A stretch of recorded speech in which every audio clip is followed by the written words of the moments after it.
Na ngayon po, ang LTFRB, talagang, kumbaga, meron na talagang gusto na nila reinforce, no? Itong, sabi nila, covered naman daw to ng Memorandum Circular 2025-055 na yung refusal to convey passengers na may pataw, first offense, 5,000, second, 10,000 with 30-day impounding, tapos yung third offense, 15,000 with cancellation of the driver's certificate of public convenience. So, ang una kong katanungan, matagal na pa pala ito, pero parang wala naman kaming nababalitaan kasi medyo lumalala, no, yung pagkansela ng mga TNVS drivers sa mga booking. Lalo na pagka-holiday season. Tama po kayo dyan, ma'am.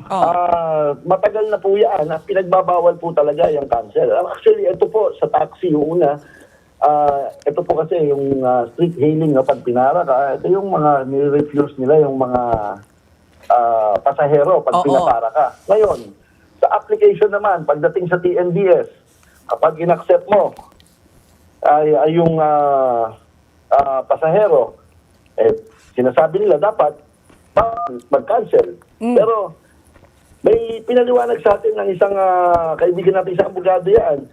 Pwede ka naman mag-cancel kung ang buhay mo ay endangered at talagang delikado para sa buhay mo.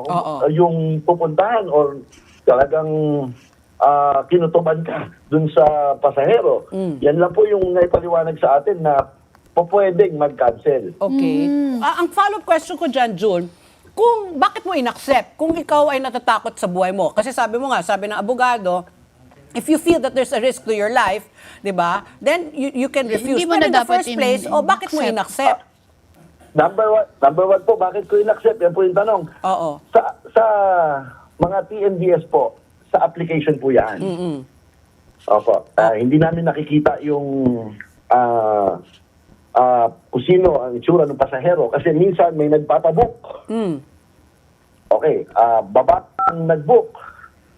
Ang sasakay, 4 na lalaki papunta sa Cavite, sa malalayong lugar, sa Montalban, kung saan marami pong mga kaso na doon po na-hold up, doon po na didisgrasya yung mga kasamahan natin na TNVS. Pero iba po ito sa street hailing na katulad ng taxi, pinapara po. At makikita mo kagad kung sino yung pasahero mo. Oo. Okay. Yan po yung paliwanag natin sa atin.